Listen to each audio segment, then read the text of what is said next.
Olá, bom dia, boa tarde, boa noite para quem vai estar acessando posteriormente. Estamos no ar pelo canal da Prograde, da Universidade Federal de Alagoas, com mais uma live, com mais um webinário. Hoje aqui no estúdio com um grupo, né, do curso de Relações Públicas, né, coordenado pela professora Rosa Correia, né, estão conosco aqui, além da professora Rosa, a Vanusa, o Paulo, o Aldrey, a Anelisa e a Luana. Então, assim, já dou as boas-vindas a todos vocês que estão aqui conosco no estúdio, né? Já desejando uma excelente discussão hoje, um excelente debate. Né? Gostaríamos de dar as boas-vindas para quem está nos assistindo aí no YouTube, não é? Em nome da Universidade Federal de Alagoas, em nome do professor José Aldo Tonholo, que é o nosso reitor, não é? Em nome da nossa vice-reitora, professora Eliane Cavalcante, e em nome do nosso reitor de graduação, professor Amaury Barros. Então, sejam todos muito bem-vindos. Hoje a gente traz o tema Pop Rua, Vivências e Historicidade, que é uma atividade que abre a série Covid-19 e a população em situação de rua, dos direitos à segregação socioespacial, e a professora Rosa, daqui a pouco, vai estar falando sobre esse projeto, sobre essa série para todos nós. Então, desde já, não é, desejar a todos uma excelente live, e agora eu faculto a palavra para a professora Rosa Correia, que vai apresentar os demais integrantes da nossa live. Olá, bem-vinda, professora Rosa. Olá, bom dia. Eu estava tentando aqui me ajustar na tela. Depois eu faço isso, não vou me perder. Gente, como disse a Vera, né? Hoje a gente inicia esse webinário sobre população em situação de rua, né? E Covid-19, né? Que a gente vai discutir tantos direitos, né? São vários, na verdade, são 6 discussões, né? A primeira é sobre a questão hoje, na verdade, é só abertura, então a gente vai falar um pouco da vivência, um pouco do movimento nacional de pessoas em situação de rua. Temos como representantes a Anelisa, a Luana ainda não conseguiu entrar, né? Mas temos a Anelisa Lima, que é uma das líderes do movimento aqui no estado. Temos também a Vanusa Souza, que é professora do IXICA, professora lá do curso de Relações Públicas, né? A Vanusa é jornalista e é historiadora. E Vanusa pesquisa também sobre pessoas em situação de rua. Então, ela vai falar vai explicar o que são as pessoas em situação de rua, vai falar do ponto de vista acadêmico, né? E falar um pouco da historicidade dessa categoria. A Anelisa, né, ela vai falar um pouco da vivência dela e do movimento, né, nacional de pessoas em situação de rua, como está aqui no estado, principalmente nessa perspectiva do isolamento social, né, da pandemia. Temos também aqui o Aldrey, né, Aldrey Trevas, ou Aldranilson Santos Trevas, né, que por muito tempo é Relações Públicas também do Estado e por muito tempo integrou o Conselho de Assistência Social, depois ele vai falar um pouco, né, e temos também o professor Paulo Simões, que também é coordenador desse projeto, na verdade Vanusa, né, e Paulo são coordenadores também do projeto. Esse webinário, né, ele sai, na verdade, é uma das atividades do projeto de extensão, além das ruas tradicionais, né, Memória, Tempo e Lugar nas narrativas dos invisíveis do Centro de Maceió.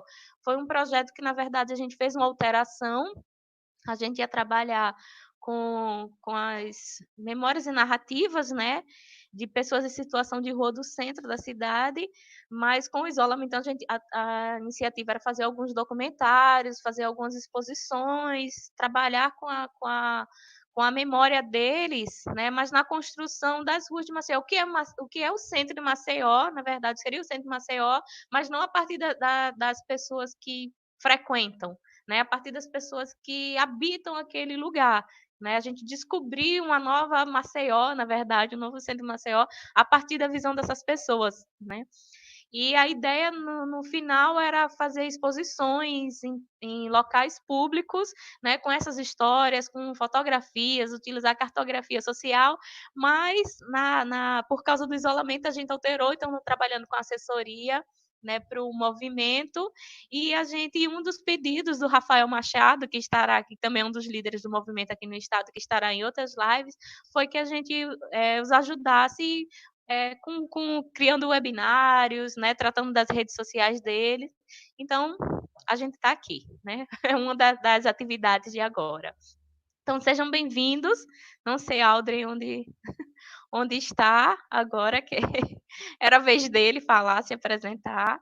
Mas a gente pode passar agora na Elisa, né? Ela se apresentar rapidinho para a gente passar a palavra a Vanusa e depois a Ana Elisa volta, né, novamente.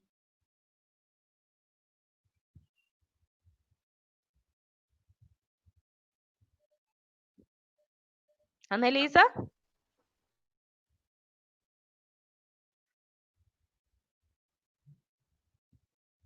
Sou coordenadora estadual da população em situação de rua aqui no estado de Alagoas e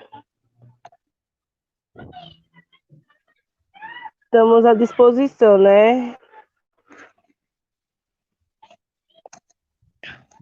Tá.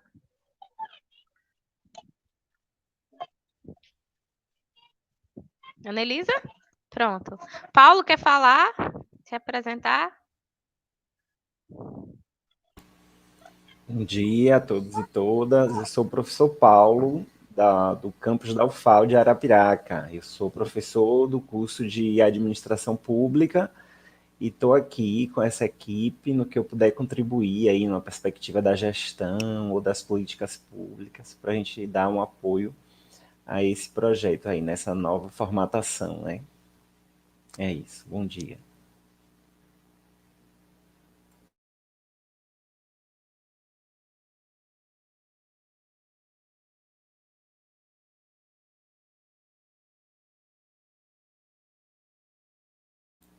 A Rosa está sem áudio. Perdão. Perdão. Eu estava falando que Aldre provavelmente teve algum problema de conexão, que ele deveria falar, mas já que ele não está aqui, né, Paulo também já se apresentou, vamos passar a palavra à Vanusa, que vai agora falar um pouco sobre, né, as pessoas em situação de rua, que categoria social é essa, né, a história, ela que é historiadora. Então é isso, Vanusa, seja bem-vindo, o espaço é seu. Olá, bom dia a todos e a todas. Primeiro, eu queria agradecer mais uma vez a oportunidade de estar falando aqui sobre um tema importantíssimo, não só para a sociedade, como para a academia, né? E eu queria agradecer esse espaço, né? Porque é um tema que não é comumente discutido, né? Na mídia, até na academia mesmo. É uma grande ausência e em seguida o agradecimento pela oportunidade de estar aqui falando de um tema que é silencioso ainda, eu agradeço também, parabenizo, né? Agradeço à professora Rosa, que tem uma sensibilidade para temas que vão na contramão do debate, né? Ela vai a contrapelo de temas que são usualmente escolhidos na academia, e é um desafio, né, Rosa, social e acadêmico. É um desafio fazer com que a sociedade escute mais, porque a transformação ela é necessária que haja um diálogo, né? Não só o lugar de nós estarmos emitindo significados, mas é preciso que essa sociedade seja receptiva. E ela só vai se tornar receptiva quando nós começarmos a falar muito, a falar repetidamente sobre temas assim, como negros, indígenas, homossexualidade, moradores de rua. Então, parabéns à professora Rosa, à equipe dela, que sou eu também, né? Estou na equipe, embora a Rosa seja muito mais ativa, mas é a coordenadora. Eu estou numa situação de estar sempre mais no apoio, né, Rosa? Mas sempre Vanusa, disposta a trabalhar com vocês. Oi. Vanusa, tem como... Bota o microfone mais perto da boca, que tá muito baixo. Melhorou um pouco? Oi? É, Melhorou? melhorou. Melhorou razoavelmente? Então, eu vou ter que trabalhar assim, então. Acho que melhora mais o som, né? Mais próximo. Melhorou?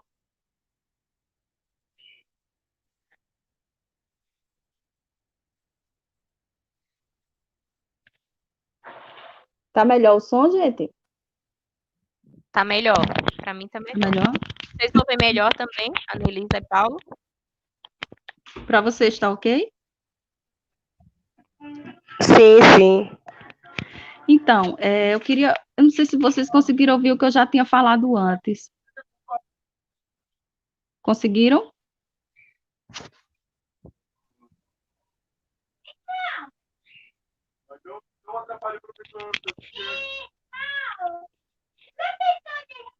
Não atrapalhe, que eu digo que eles estão entrando na minha Então, Anelisa, fecha o teu microfone. talvez seja isso, alguns microfones estejam ligados, né? Melhorou mais? Ok? Posso continuar? Então, queria parabenizar a professora Rosa pela escolha do tema, parabenizar a equipe como um todo, pela escolha de um tema, ainda que é um grande silêncio, certo? E, claro, a iniciativa da UFAL de tornar esse ambiente possível. Nós estamos confinados, né? Nós estamos numa situação muito mais delicada para produzir e criar, e, no entanto, esse espaço acaba sendo muito incentivador, né, para que nós não paremos, nem em nenhum momento deixemos de realizar nossas pesquisas. Elas vão ter que mudar o formato, claro, né, como Rosa com pesquisas de moradores de rua, e eu, por exemplo, com pesquisas indígenas, nós temos que mudar o formato, né, mas não podemos nos silenciar diante dessa situação. Paradoxalmente, nós estamos confinados, né? A rua hoje, para nós, significa um risco, né? Por incrível que pareça, estar na rua hoje para a gente é perigoso em algumas situações. Então, como é que nós pensamos a situação de quem já vive na rua, né, Rosa? Isso é um questionamento que seu projeto traz e essa live também quer nos fazer pensar. A mídia, costumeiramente, fala muito de pessoas que estão morrendo, que tradicionalmente têm suas casas, têm suas famílias, né? A mídia fala, às vezes, muito de números, né? Mas a gente escuta falar pouco ou quase nada de quem está na rua, né? O grande slogan da pandemia atual é fique em casa. E quem não tem casa, fica aonde, né? E quem está na rua, faz o quê? Se esconde de quê? De quem, né? Como a mídia, né, poderia reinventar e ressignificar o seu discurso a partir de uma sensibilização, né, de uma desnaturalização de lugares sociais que são construídos, né, que são marginalizados. Infelizmente, se a gente parar para pensar e assistir o nosso jornal diário, é incrível como as pessoas de ruas ainda são silenciadas. Se você abrir as propostas de pesquisas acadêmicas, a gente vai ter o mesmo impacto de um silenciamento. Porque quando essas pessoas são criadas socialmente marginalizadas, esses discursos excludentes, eles são repetidos de tal modo que o silêncio se torna uma coisa natural, né? Como se fosse banal, comum que um morador de rua esteja na rua. É como se a gente atribuísse naturalmente a rua ao próprio morador de rua, né? É uma relação naturalizada, e isso é um efeito dos discursos, né, que constroem realidades, né? É evidente que eu estou falando de um ponto de vista construcionista, né, para que a gente compreenda que os nossos lugares sociais, eles são resultados de discursos, né? E é isso que eu vou tentar falar e abrir um debate para a gente pensarmos essa situação, né?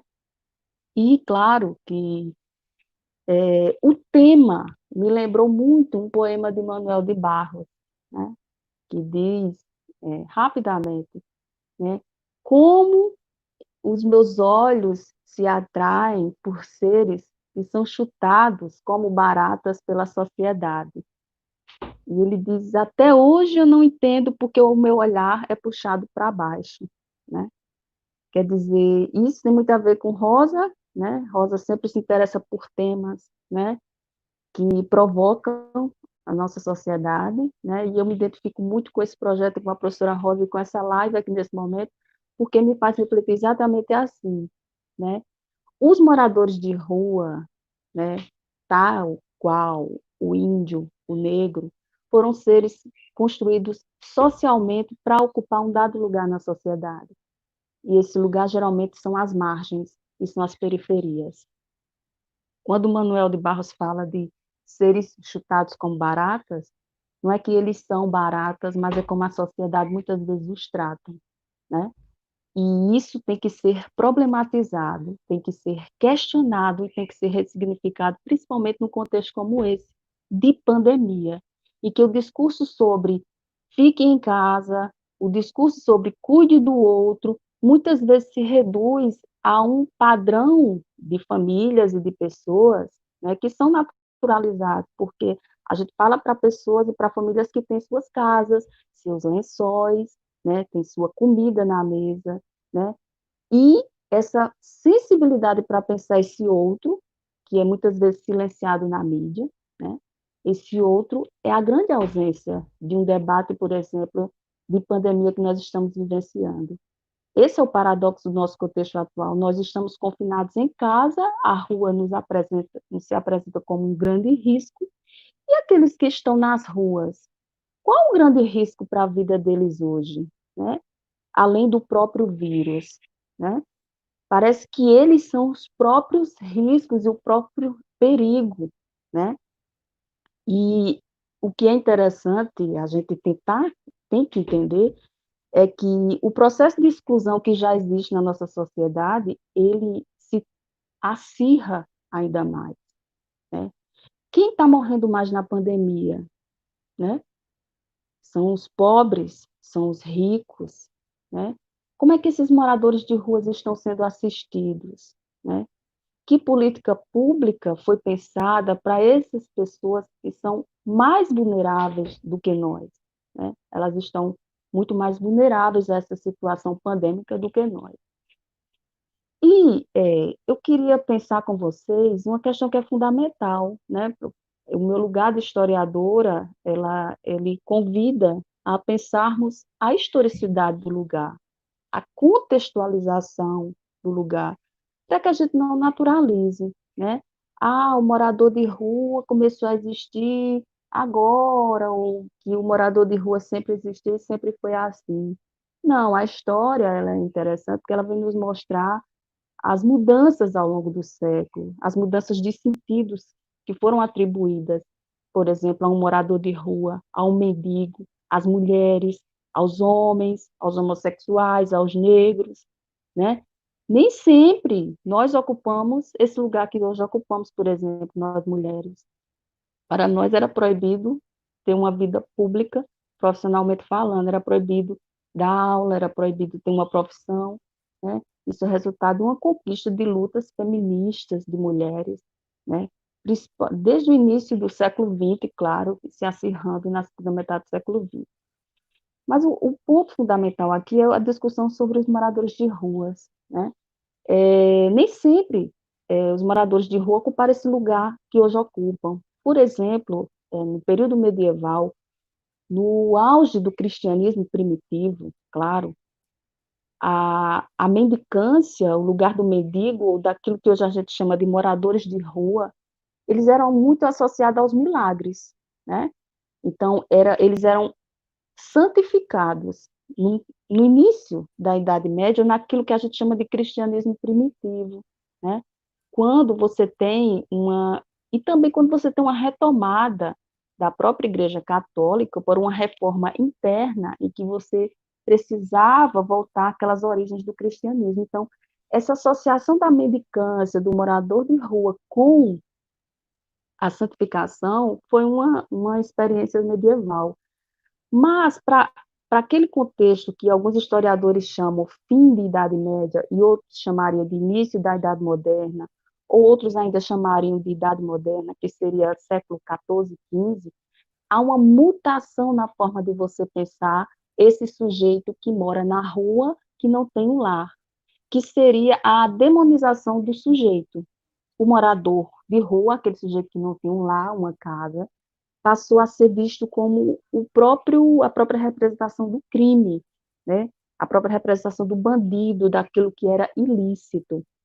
Existe uma obra muito interessante de um pintor chamado Bosch, que Michel Foucault se apropria dela, para fazer uma análise da história da loucura. Nós não estamos falando de loucos, mas estamos falando de uma sociedade que vai construindo lugares para sujeitos que ela considera anormal, bandido, criminoso. Anal dos Loucos é uma obra de Bosch, e Foucault vai se apropriar dessa obra para entender como é que a sociedade foi construindo lugar para os seus loucos, para as prostitutas, para todos aqueles sujeitos que manchavam essa sociedade, né? E Anal dos Loucos é um contexto interessante para a gente pensar exatamente que aí, né, já está inserido uma discussão e uma associação deste morador, desse sujeito abandonado, desse sujeito mendicante, né, associado ao crime, associado a todo tipo de marginalização. É aí que se começa uma discussão sobre a demonização desses moradores, desses sujeitos, e não só com eles, né? Com prostitutas, com loucos e com todos os sujeitos que representavam a normalidade. O que isso implica dizer? É que há uma construção social a respeito desses sujeitos. Da mesma forma que houve uma construção social a respeito da homossexualidade, quando o século XIX institui a ideia de que homens que se amam se denominariam homossexuais, porque eles feriam, inclusive, essa lógica da reprodução familiar, né, em pleno auge do capitalismo. Né? Então, o que a gente tem que entender é que há uma nomeação, um discurso dominante que constrói lugares dentro da nossa sociedade, e quando a gente pensa que esses discursos constroem, nós estamos abrindo uma porta para uma desconstrução, que é o fundamental do debate. Né? Se houve uma construção social para esses moradores, né, de que forma nós podemos ressignificar hoje esse lugar? E a gente tem que entender, sobretudo, que os moradores de ruas foram pensados em contextos diferentes e de forma muito diferente, certo? A própria arte, se a gente for analisar, ela se apropria desse debate de modo muito interessante, né? E o que é importante a gente entender também é que não é uma forma homogênea de se pensar o morador de rua, né? A arte, ela romantiza muitas vezes esse sujeito. Se a gente for pegar, por exemplo, uma passagem lá da obra de Rubem Fonseca, Epifânio Augusto, ele vai trazer uma imagem muito mais positiva da rua. É na rua, né, que Epifânio Augusto tem inspiração para criar, educar, se livrar dos estresses, né? Porque a gente está falando de um lugar, de um espaço, né, muito interessante. A rua nós tradicionalmente usamos ela para festas, para realizar trabalhos, né? E é uma passagem, né? Nós não queremos estar sempre na rua. A rua, a gente entende que é um momento que a gente tem que passar por ela, mas retornar para casa, né? E a arte, de modo geral, também criou uma poesia sobre as ruas, criou uma definição de rua muito interessante, né? Mas aí, o que a gente tem que entender é que esses discursos diferenciados, essa interpretação divergente de rua, de morador de rua, né, multiplica o nosso olhar, né, para que também a gente não entenda a rua como algo tão trágico. E aí me lembrar mais uma vez de Foucault e sua arte de existir, né? como moradores de rua também transformam essa tragédia em artes de existência. Que artes de existência, que memórias, histórias esses moradores nos contam. Anthony Artaud, por exemplo, no início do século XX, também poetizou a rua como lugar do desejo, né? Lugar da sexualidade, mas também o lugar do crime, né? Existem diferentes formas de apropriação desse lugar. Tem uma obra do Baudelaire, em francês também, muito interessante, que fala do flâner, né? Ele está fazendo, claro, uma crítica a esse processo de modernização, de multidões, e o flâner é esse sujeito vazio em meio à multidão, né? E, claro, há uma multiplicidade de leituras sobre as ruas e seus sujeitos, né? Há uma leitura ampla do que nós compreendemos e do que nós estamos falando de ruas e de sujeitos. A arte, a história, ela traz maneiras, né, e contextos muito diferentes para a gente pensar as ruas. E essa discussão me lembrou também uma discussão muito importante associada ao que Michel Foucault faz em A História da Loucura, com a análise da obra Anal dos Loucos, que era onde se colocava todos os sujeitos excluídos para eles saírem da cidade, porque você tem aí uma construção de cidadania, uma construção de higienização social. E isso, minha gente, não é desde o século XIX, é muito antes, é desde o século XIV e XV, quando nas cidades europeias você teve esse processo de higienização social.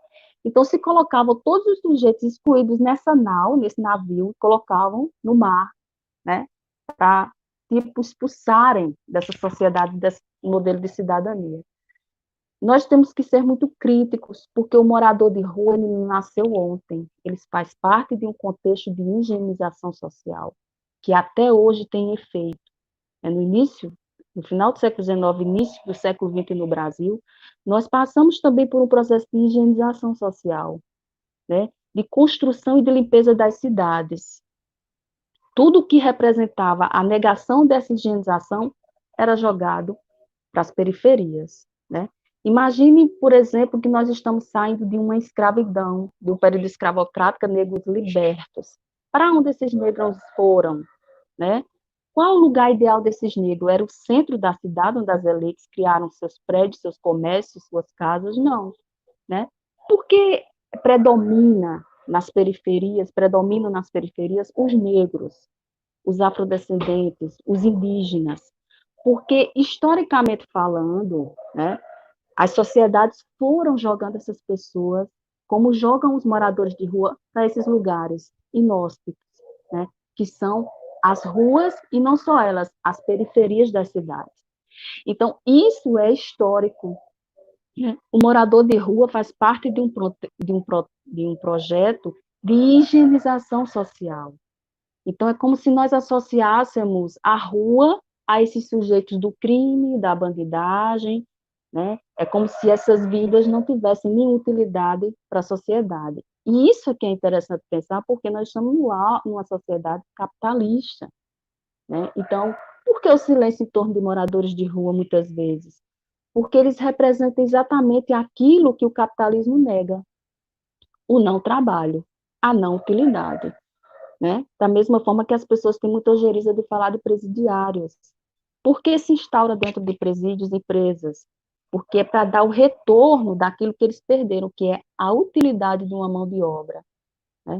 Então, os moradores de rua, eles são vistos socialmente de forma muito negativa ainda pela sociedade, porque além deles representarem essa não utilidade para um sistema selvagem e vil como o capitalismo, eles representam aquilo que Deleuze chama de um rosto, né? E o conceito de rostidade deleuziana é muito interessante para a gente pensar esses moradores, né?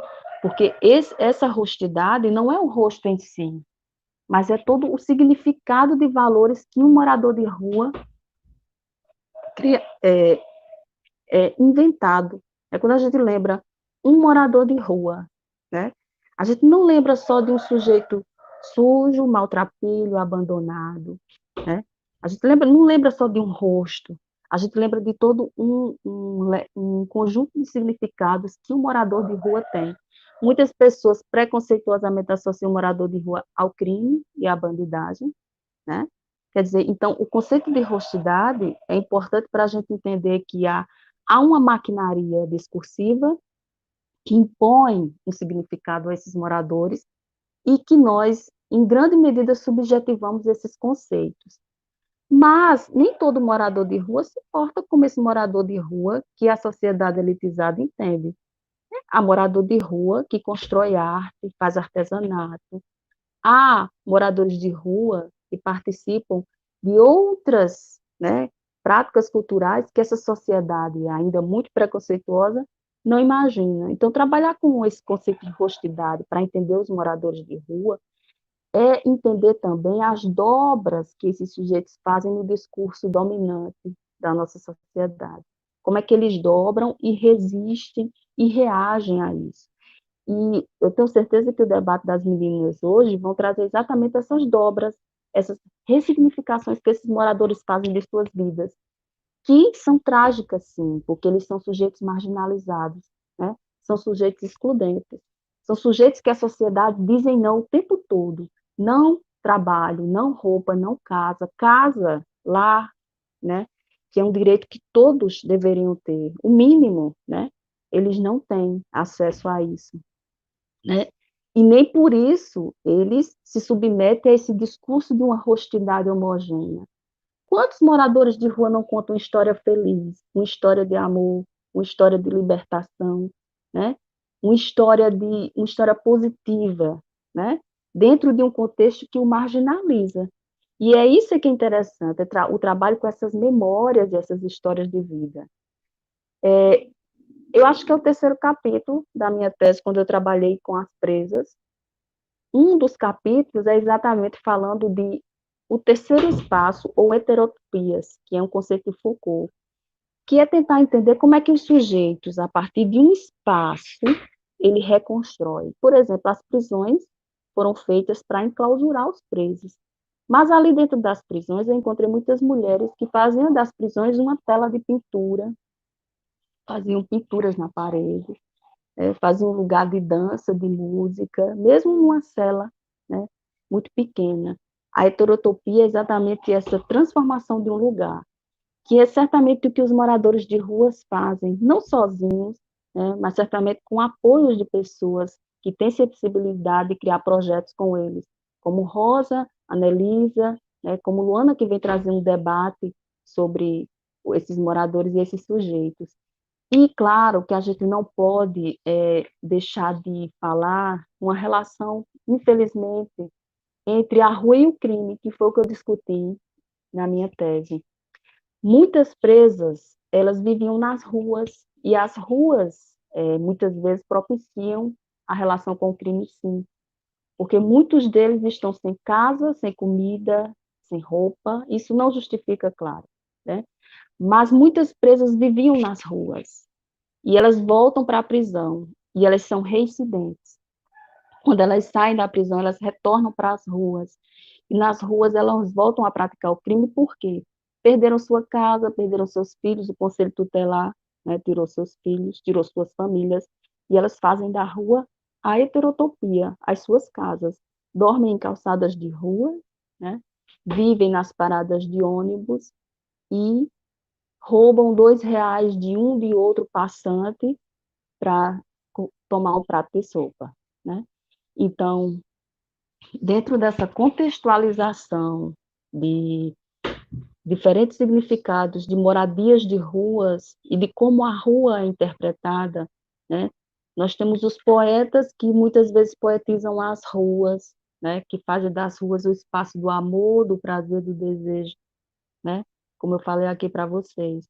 Nós temos na história a diferente forma de pensar esses sujeitos ao longo dos séculos, né? O morador de rua nem sempre foi visto da mesma forma. E, claro, que dentro desses diferentes discursos, nós temos hoje uma situação que exige de nós não só a contextualização dessa situação, mas uma transformação, que é um contexto de pandemia, né? Um contexto de doença contagiosa, em que muitas vezes eu me sensibilizo muito com a falta de iniciativa a respeito desses sujeitos, né? Quando eu escuto aquele discurso "fique em casa", eu começo a me lembrar dos que não têm casa. E, claro, automaticamente é um discurso que me leva para esses sujeitos que estão nas ruas, né? Uma outra questão importante para a gente entender é não só uma iniciativa pública, né, de que torne possível uma mutação, uma transformação dos lugares desse sujeito nesse contexto, mas é, sobretudo, o novo perfil de morador de rua, que eu estava até falando com a professora Rosa, né? Esses moradores de rua, o mapeamento deles, das suas histórias, eles carregam memórias, carregam histórias. Por que estar na rua? Por que morar na rua? Às vezes uma briga familiar, às vezes a não aceitação do seu lugar, né, das suas escolhas sexuais, às vezes uma opção por trabalho, né? E hoje, um novo perfil de morador de rua que a gente começa a perceber é daqueles que estão numa situação financeira extremamente caótica e estão indo morar nas ruas. Esse é um outro perfil de moradores que está acontecendo, né? Apesar das ruas serem esse lugar, né, muitas vezes do crime, do abandono, mas contraditoriamente são as ruas que amparam as pessoas quando são desgarradas da sua família, né? São as ruas que se tornam espaços de afagos. Nas ruas, muitos encontram prazer, desejo, trabalho, amizade, amor, aquilo que muitas vezes não conseguem encontrar em casa, nas suas famílias. Então, a gente não pode criar um discurso, né, de criminalização das ruas e dos seus sujeitos. Também não podemos cair no romantismo das ruas, né, porque a gente sabe da dificuldade de quem vive, né, de quem está ali no dia a dia. A gente vai na rua, realiza nossas atividades e retorna para casa, né? Eles estão ali, sempre vulneráveis ao frio, ao calor, né? À fome, quando não são assistidos, né? A tudo aquilo que a gente foge, né? E faz com que a gente se sinta seguro dentro da nossa casa. Então, a gente não pode romantizar, mas a gente também não pode transformar os discursos desses sujeitos, né? Desses sujeitos que vivem a infâmia, como diz Foucault, né? A infâmia porque só entram na fama quando praticam algum tipo de crime à luz, né, do discurso jurídico e midiático focam, né? Mas a gente precisa compreender também os seus discursos, né? Como é que eles subjetivam esses lugares, né, de moradores de rua, como é que eles ressignificam seus rostos, né? Como é que eles reinventam suas práticas e faz da vida aquilo que é fundamental, a arte da existência, né?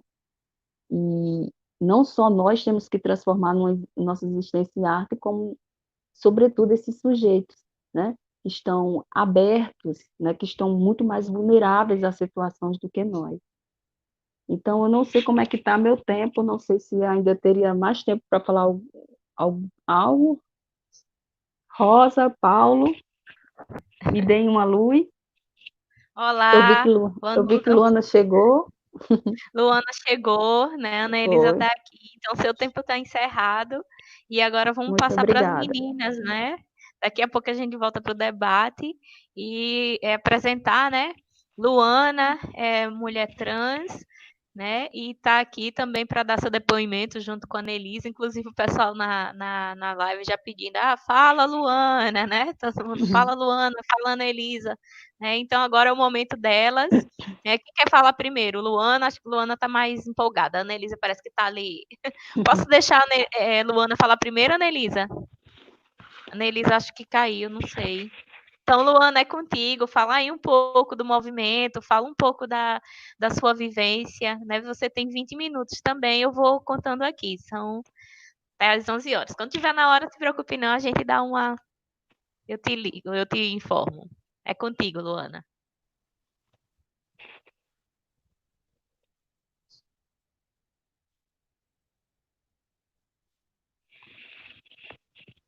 Esse as ruas foi aos 13 anos de idade. Não foi devido ao preconceito dentro de casa, nem nada, porque minha família, todos são bem comigo, pelo que eu sou e tudo. Mas vim conhecer as ruas devido da noite, e depois da noite foi onde eu conheci as drogas e tudo. E foi onde eu fiquei jogada, invisível na rua, entendeu? E tanto por eu ser uma travesti e por eu ser uma usuária. E hoje em dia faço parte dentro do movimento, levanto a bandeira do movimento com muito orgulho, porque eu tenho minha trajetória nas ruas e pelo que eu já passei nas ruas, o que eu já sofri, tudo. E as ruas é uma coisa que é difícil viver nas ruas, é muito difícil, difícil mesmo, porque pelo meio da sociedade as pessoas que vivem nas ruas são um pouco invisíveis, as pessoas passam meio o lado da gente, passa assim, olhando daquele jeito, aquele mal olhar pro lado da gente, pensando que a gente somos bandidos, somos isso, somos aquilo. E é muito difícil mesmo, e principalmente para as pessoas que são trans. As pessoas que são trans, hoje em dia, consegui sair do vício, graças a Deus, consegui sair do vício, foi devido ao CAPES AD, daqui do estado de Alagoas, consegui foi através do CAPES, não foi através de comunidade, porque através das comunidades daqui de Maceió foi onde eu vi um preconceito para o meu lado. Porque quando eu cheguei dentro de uma comunidade, as primeiras coisas que eles fizeram foi querer cortar o meu cabelo. E como aí comecei a discutir lá dentro e tudo, dizendo que eu não ia deixar cortar o meu cabelo e tudo. E depois eu botei a cabeça para pensar, e como eu queria ajuda, sair do vício e tudo, aí foi quando eu deixei cortar o meu cabelo e tudo. Depois eu fiquei com drama da comunidade. Aí saí da comunidade, foi onde eu recaí de novo, voltei para as ruas de novo, fiquei no uso, foi onde eu sofri quatro tentativas de homicídio nas ruas, passei de morrer e tudo, e hoje em dia estou aqui para contar a história e falar um pouco da minha vida para aquelas companheiras que também estão nas ruas, no uso das drogas também. E foi onde eu conheci o CAPES AD daqui de Maceió, foi onde me ajudou, me fortaleceu mais ainda. E foi hoje que até hoje estou dentro da casa da minha mãe e lutando também dentro do movimento da população de rua, pelas pessoas que estão em situação de rua, porque assim não é fácil você dormir, não dormir, porque na rua ninguém dorme. A gente só tira um cochilo na rua, porque ninguém sabe da maldade do próximo. E é assim, a vida da rua é difícil, principalmente pelas pessoas que são trans, é muito difícil mesmo. Alguma mais pergunta? Passar a palavra agora para a Annalise.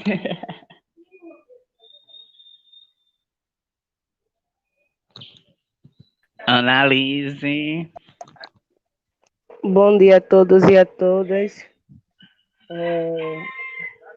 Eu vou contar um pouco da minha história, né? Tenho 14 anos de rua, saí de casa por laço familiar, porque meus irmãos tinham tudo do bom e do melhor. Meus irmãos estudavam no SESI, eu estudava no CEPA. Eu botei isso na cabeça e fui para as ruas. Nesses anos todinho que eu passei na rua, conheci o movimento, tá com 6 anos que eu estou dentro do movimento. Sou coordenadora estadual da população em situação de rua. E é difícil, né, a vida nas ruas para nós mulheres, porque nós não temos os nossos banhos no horário certo. Nós sofremos preconceito na rua. Ah, a gente vai pedir um trocado, o pessoal diz, oxe, uma mulher vai procurar o que fazer, mas ninguém não dá emprego para nós. Como é que a gente vai procurar o que fazer? Então é muito difícil para nós na rua. Tem muitos homens machistas, né, que acham que é o dono da verdade, que bate nas mulheres como na trans, na rua. E eu peito, eu sou a única mulher na rua que peita os homens mesmo. Luana sabe disso, nunca deixou nenhuma mulher perto de mim tá apanhando. Eu peito os homens. E quando a gente já teve várias convivências, né, na rua. A gente tivemos várias Verdade. convivências na rua, até nos local mesmo que a gente dormia, às vezes a gente era chuteado, jogado para fora, sendo humilhado, até debaixo do inverno, nessa chuva. Tinha gente que chegava, botava a gente para correr com a arma na cintura e tudo, chamando a gente de bandido e tudo, e a gente procurando uma dormida para dormir, e sendo humilhado. E às vezes a gente passamos por cada situação junto, e hoje em dia eu penso muito pelos companheiros que hoje estão na rua, hoje não tem um teto. Então, assim, a nossa luta dentro do movimento é por moradia e trabalho, entendeu? E eu, por ser uma trans, é muito difícil você encontrar um trabalho por a pessoa ser trans. É muito difícil mesmo.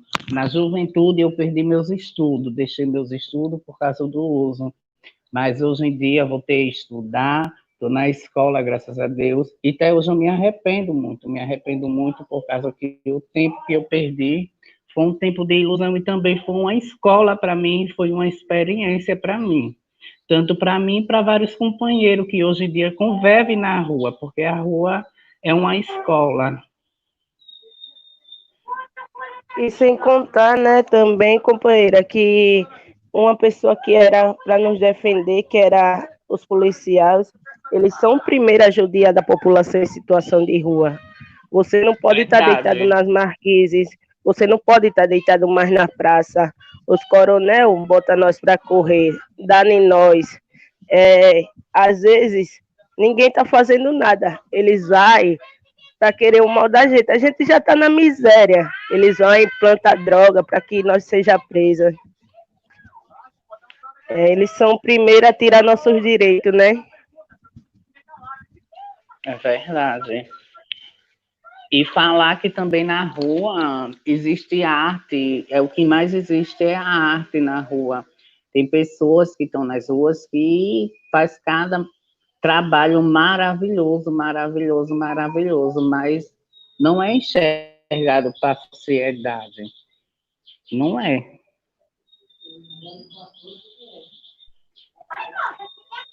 E eu mesmo eu pesco, né, Luana? Pesco lá na rede com o pessoal. O pessoal sempre me chama quando tem um servicinho para mim trabalhar. Eu prefiro trabalhar, ganhar meu sustento, de que tá aí pedindo, mangueando, porque nem todo mundo dá, e de que roubar, né? Nós temos artes na rua. Só É que precisa ser nem caso valorizada. assim, é também que nem caso de trans. Muitas trans vivem nas ruas, vivem em situações de rua, muitas vivem devido também ao preconceito dentro de casa, que graças a Deus não sofri esse preconceito dentro de casa. Caí nas ruas porque eu conhecia a droga. Mas tem muitas que convivem nas ruas por causa do preconceito e também por causa do uso das drogas. Eu já cheguei a conversar com várias meninas trans mesmo, que diz que não sai das ruas, não sai da rua por causa também das drogas. E também pede ajuda para sair do vício das drogas. Mas sendo, a única ajuda que tem é as clínicas que tem de recuperação. Mas muitas não vão para a clínica de recuperação, porque lá mesmo é onde começa o preconceito através de uma travesti. Se é menina, tem que aceitar como menina. Muitas comunidades querem cortar o cabelo, querem que se vista daquele jeito. E muitas vai para a rua por causa devido desse caso que acontece dentro de uma comunidade.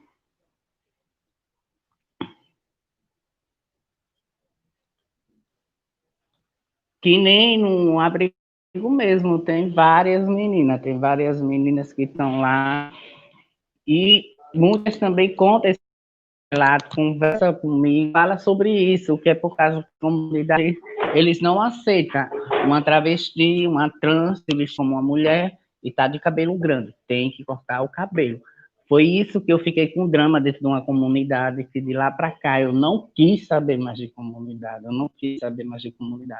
Foi onde eu vim conhecer o CAPES AD, que me ajudou muito, muito, muito, muito, muito, muito mesmo.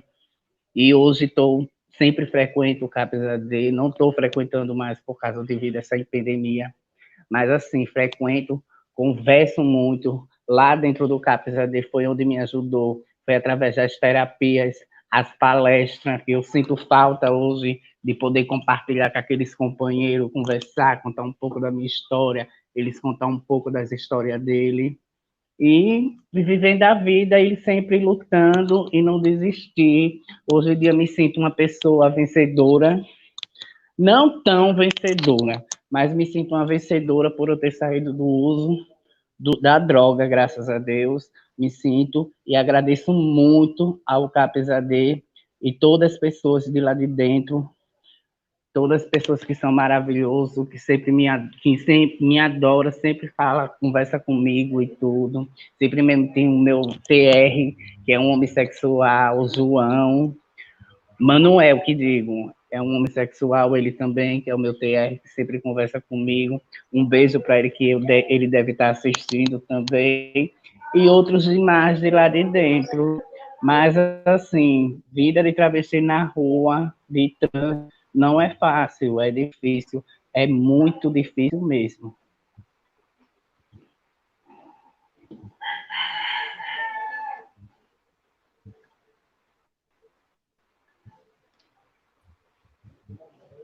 É ótimo ouvir as meninas, ouvir Luana e Ana Elisa, né? As pessoas que estão assistindo estão aqui, né? Apoiando, dizendo que vocês são guerreiras, né? E assim, a gente ainda está com tempo, viu, gente? Se vocês quiserem falar mais alguma coisa, né? Achei importantíssimo esse recorte, né, de gênero, né, de sexualidade que vocês fizeram, né, Luana, né? Muito, muito interessante a fala, teve uma fala, né, dela, a fala das duas, mas na verdade eu queria destacar aqui uma fala da Luana, quando ela disse que na rua, né, não se dorme, se cochila, porque tem que ficar atenta à maldade, né, das pessoas. E assim, enquanto vocês falavam, começou a chover bem forte aqui em casa e eu estava justamente pensando nisso, né? Porque eu sempre pensei nisso quando tá chovendo bem forte, que eu estou aqui no conforto da minha casa, eu tenho um teto e tem milhares lá fora, né? Tem milhares que não tem nada disso, né? E com vocês falando, aí a coisa fica mais nua, mais crua ainda, né? Importantíssimo. Não sei se as meninas querem falar mais alguma coisa. A gente vai entrar no debate. Tem algumas perguntas aqui, né, para vocês, para Vanusa, também para nós, né, que estamos aqui. Mas já que Audrey também voltou, fala, Luana, pode falar. E falar um pouco também assim, que muitas pessoas que vivem em situações de rua, a gente que vivemos em situações de rua, a gente sempre levamos um não na cara. Aí é que dói mais para as pessoas que vivem em situações de rua.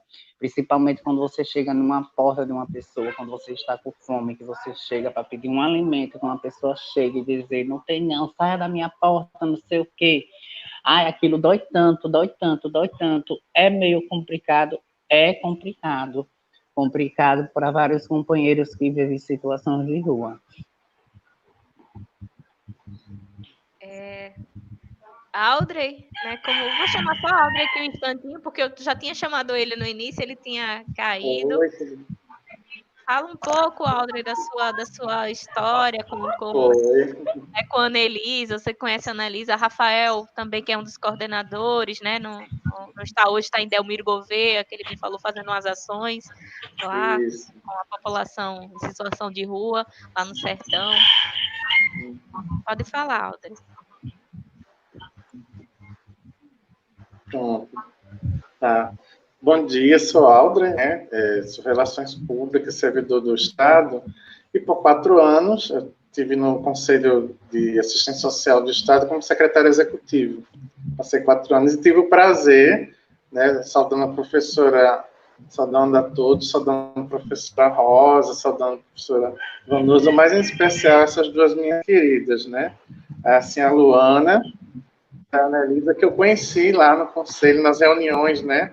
E a gente teve muitas situações, né, Luana e Anelisa lá, que envolviam a população de rua, e a gente trocava às vezes olhares, às vezes os sorrisos, e vocês viram muitas situações que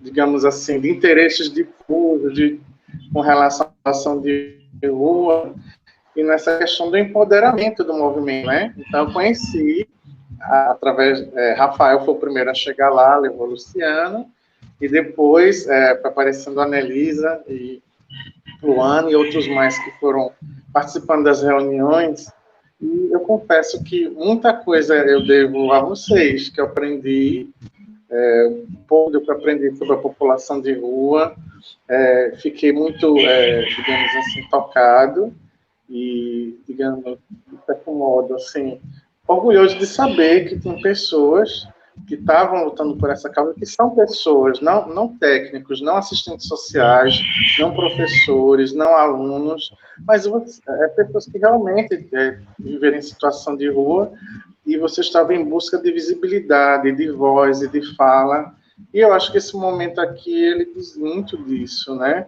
A gente está aqui numa live, né, com os professores de Relações Públicas, Comunicação de Administração Pública, os estudantes, e vocês são as protagonistas, né? Assim, vocês são as principais da novela, então isso é hoje um dia muito especial mesmo, né?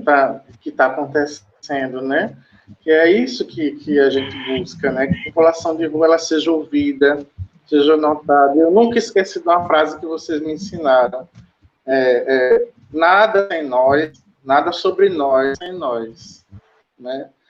As pessoas não podem falar do lugar de fala que não é o delas, né? Nada para nós sem nós. Vocês foram lá no conselho e do jeito de vocês, com aquela doidice de Rafael, aquela danação, mas vocês lá juntos chegavam e diziam, não, nós queremos falar. E essa é uma lição que eu vou levar para o resto da minha vida, né? E muitas outras coisas mais que vocês me ensinaram. Então, assim, hoje é um dia muito especial, né? Agradeço a professora Rosa pelo convite, né? E muito bom conversar com vocês, de ver vocês aqui, né? Assim, nesse tempo de pandemia, ver vocês aqui numa live. Muito especial mesmo, esse momento, viu? Queria agradecer a todos que estão participando e assistindo, em especial vocês que aceitaram esse desafio. Né, Rosa? Quando a gente começou a pensar nas lives, nos temas, aquela coisa toda, aí, bom que começou, digamos, com o pé direito. É isso que eu tenho que falar. Só gratidão mesmo, né, de estar participando e estar vendo essas meninas aqui protagonizando, né? Essas duas lindas, como eu digo, né? Não, está sendo, né, e a gente olha na tela, né, estão ela, Anelisa, Luana e Vanusa, né, alinhadas, né, um trio de mulheres bem fortes, né, Vanusa é paraibana, eu acho, desde que eu a conheci, Vanusa também sempre me desperta, né, para esse olhar, né, mais apurado na sociedade, né, e conhecer Anelisa eu ainda não conheci, já conheci Rafael, vi Anelisa uma única vez lá na UFAL, na inauguração do NEABI, né? Mas converso mais com Rafael, né? Um prazer também conhecer conhecer Luana, né? E já dá para perceber a força das duas. Né, interessantíssimo. Inclusive, Vanusa tinha proposto, né, da gente ter uma conversa exclusivamente sobre essa questão de gênero, né? Discutir as ruas a partir dessa perspectiva de gênero, né? Bora ver se a gente consegue, se a gente monta, né, algo para fazer essa discussão, viu? Gente, muito obrigada. E não sei se vocês querem falar mais alguma coisa, mas temos algumas perguntas já aqui, né, para passar para vocês, para a gente começar essa discussão, né? É só fazer uma referência aqui. Oi, Aldri. Uma referência aqui, né, que Reinaldo Batista, que está assistindo nossa live, ele disse que está escrevendo a tese dele sobre invisibilidade das pessoas em situação de rua, disse que está gostando muito, né? E essa live tem tudo a ver, né, gente, com a questão da invisibilidade e da visibilidade, né? Como a gente sempre discute, né?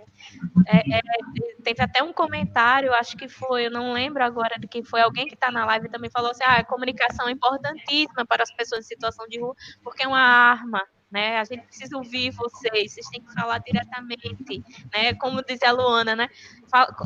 Eu até notei a frase da Luana aqui, nada para nós sem nós, né? É a luta da gente, né? Eu lembro que quando eu fiz eu montei o projeto e eu montei no mesmo dia, era o último dia de inscrição, né? Quando eu montei, e eu fui colocando as coisas que eu não estava. Eu tentei falar com o Rafael, ele estava ocupado no dia, eu ainda não tinha o contato de Anelisa, e liguei para a professora Georgina, né? Que é do consultório na rua, e ela foi me ajudando, e eu fui construindo, e o professor Marcelo Carlone também, que é de Arapiraca, que também trabalha com o pessoal de periferia, né? Então, eles foram me ajudando, eu fui construindo o projeto. Quando o projeto foi aprovado, eu liguei para o Rafael para contar. E aí, eu achei interessante que o Rafael me deu logo um tapa na cara, né? Aí ele disse, não, mas isso que você quer propor aí não é nossa necessidade, não.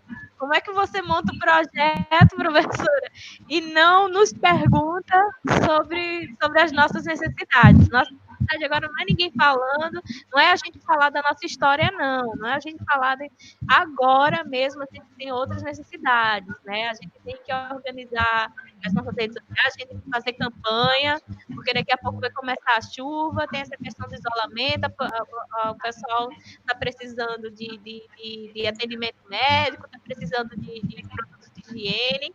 E eu fiquei assim, caraca, cometi esse erro, que erro enorme. Eu disse, não, mas vá me dizendo aí a gente faz alteração. Aí como chamei Aldre, né, porque inclusive o Rafael falou do Aldre e tudo, eu disse, o Aldre é meu amigo, né, chamei o Aldre também do projeto e a gente está reconstruindo, né. Então tem que ser realmente a partir da perspectiva de vocês. A gente que não vivencia isso tem um outro olhar. Né? Então, realmente, a gente tem que escutar vocês, porque isso é tão necessário ouvir o que vocês têm a dizer para a gente pensar em que a gente pode ajudar, em que a gente pode auxiliar.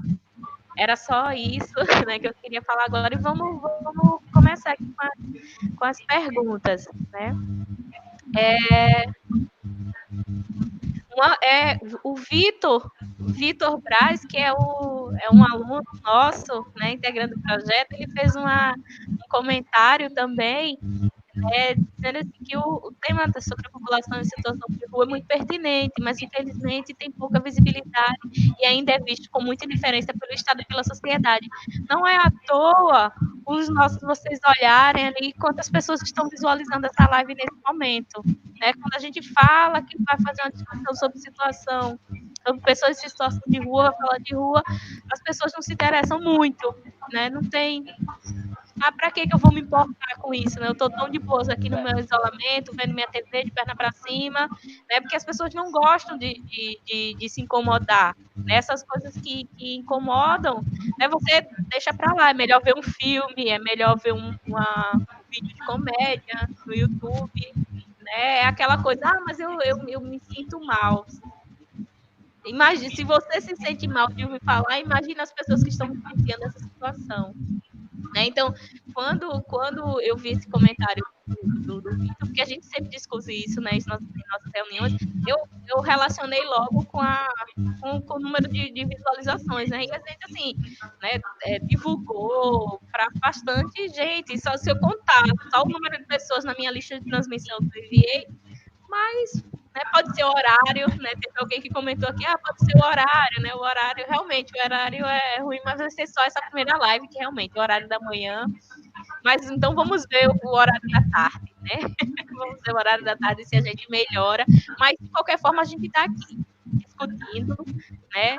Vocês estão aí, como diz a Vanusa, né? Colocando o rosto de vocês, dando visibilidade à cara de vocês, falando, e é isso que importa. De qualquer forma, vai ficar aqui gravado e espero que outras pessoas se utilizem da nossa discussão. O Reinaldo Batista ainda, ele falou sobre a expressão fique em casa, né? Como essa palavra casa tem um sentido de lar, de aconchego, mas que não faz sentido para as pessoas em situação de rua, né? E ele diz o seguinte, que isso, na verdade, só ratifica essa invisibilidade, né? Você está utilizando o tempo todo esse termo. Eu não sei se vocês queriam comentar algo, Luana, Anelisa, Vanusa, sobre esse fique em casa, né? Esse termo que está sendo tão usual agora.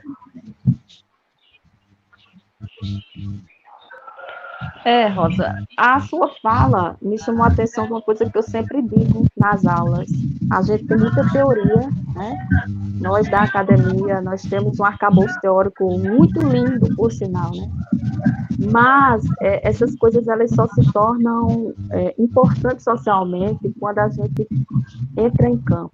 Não que a teoria não seja importante, mas veja, qual o sentido de uma pesquisa como a sua se não houver as falas das pessoas que vivem as ruas? Por isso que o Rafael lhe questiona, e as nossas necessidades? E foi algo muito parecido que os indígenas nos falou também, né? Quando a gente queria assistir o Toré, e eles perguntaram, mas vocês vão nos dar o quê? Porque nós passamos fome, nós não trabalhamos, a fruta que a gente vende, a gente vai deixar de vender para dançar para vocês.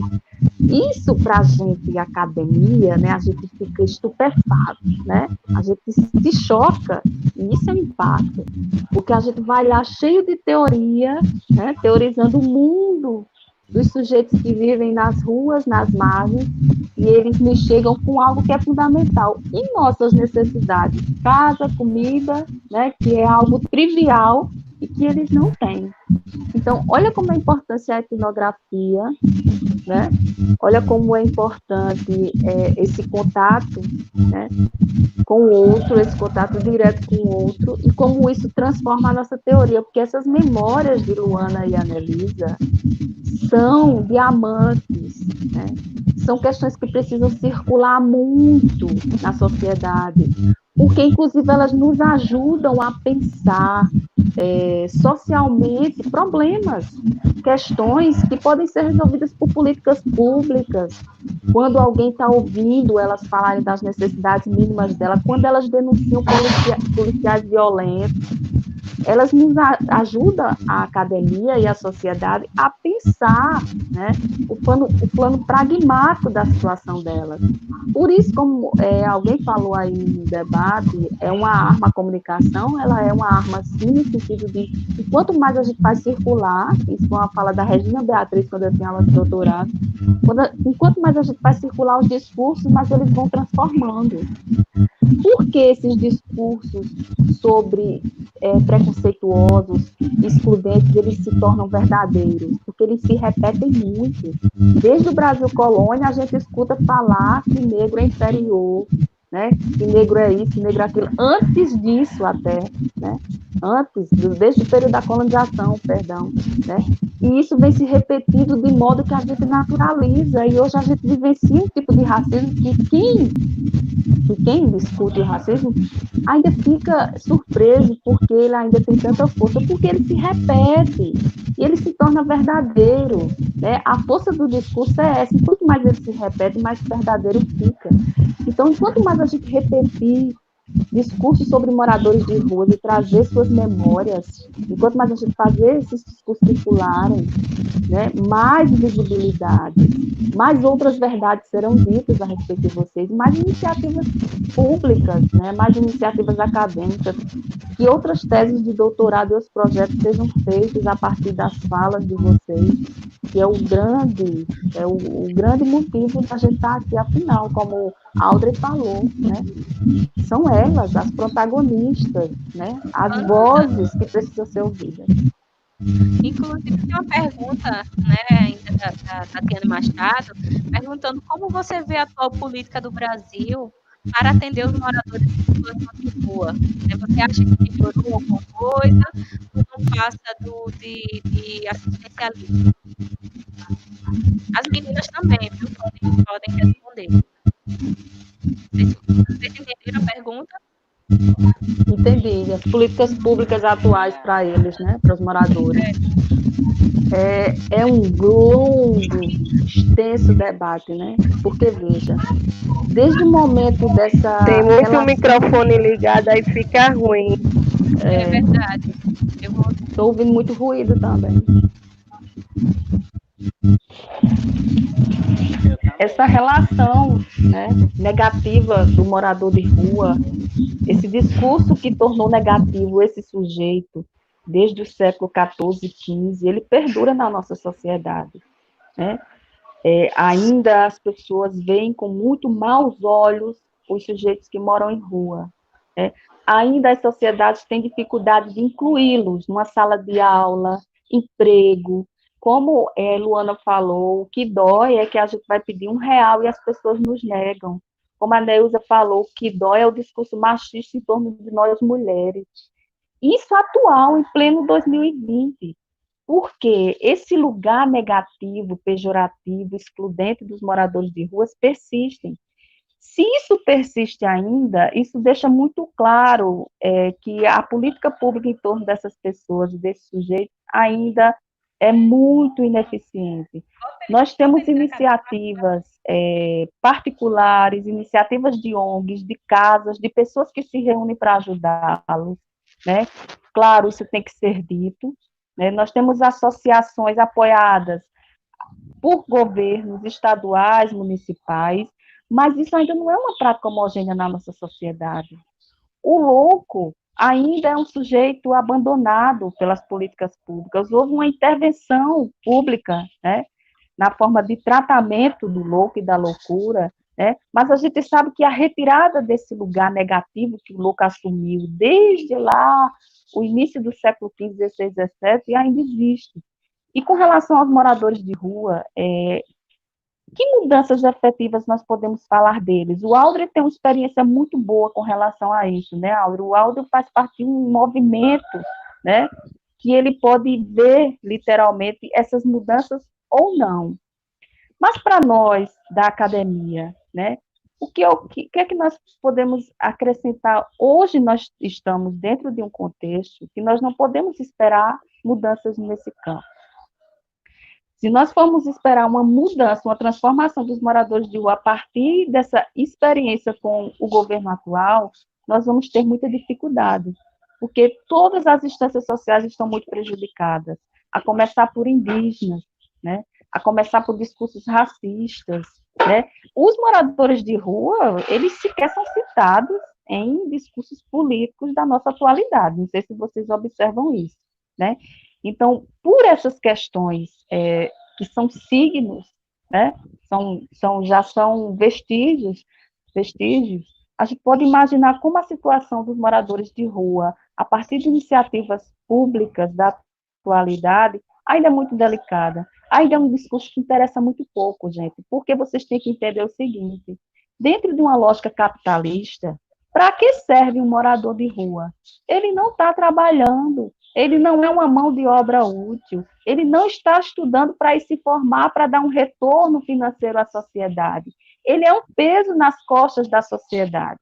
Se o governo diz que o servidor público já é um parasita, né, que consome do governo, e vocês imaginem, então, a imagem que ele não deve ter dos moradores de rua, né, e de como a iniciativa vindo direto dele é muito mais delicada.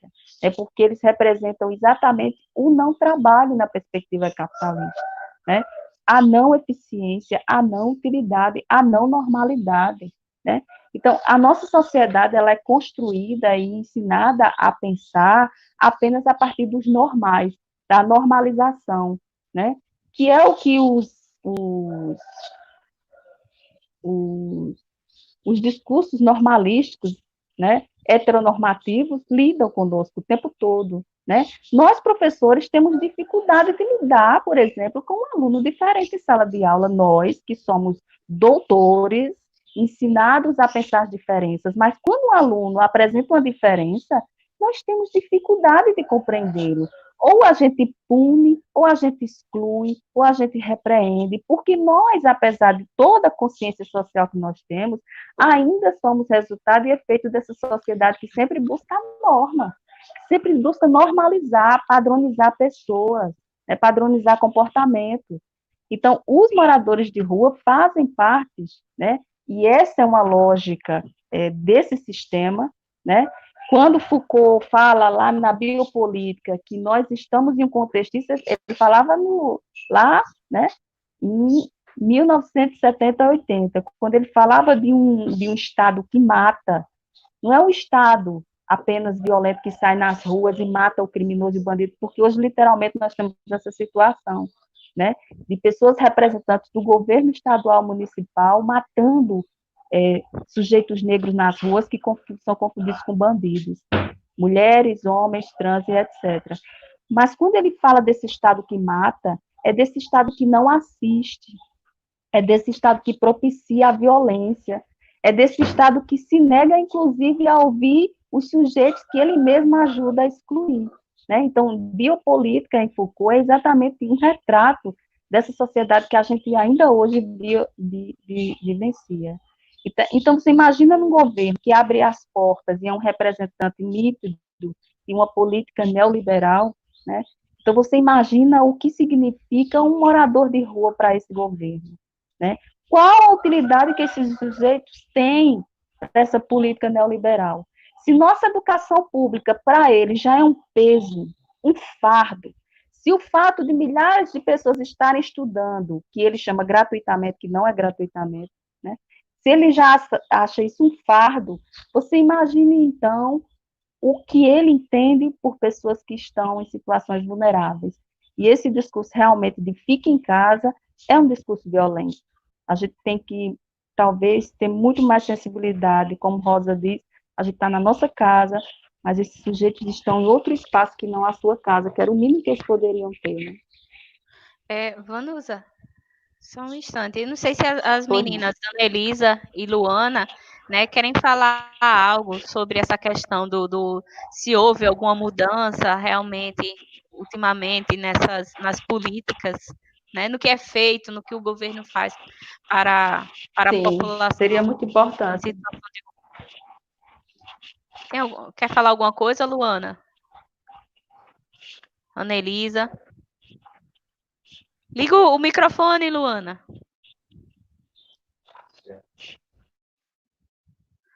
Não, ligar na tela o microfone. Aperte na tela aí de transmissão, tem assim, Pronto. Não, fechou de novo. Aperta lá de novo. Aperta, Luana. Clica lá novamente. Estava aberto e você fechou.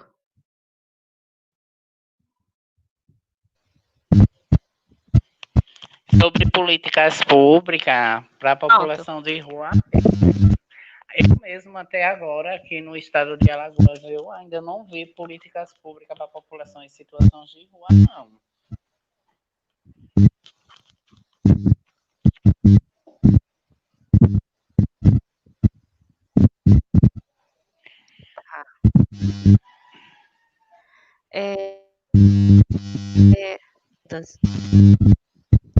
Aldre, quer falar algo? Ou posso prosseguir?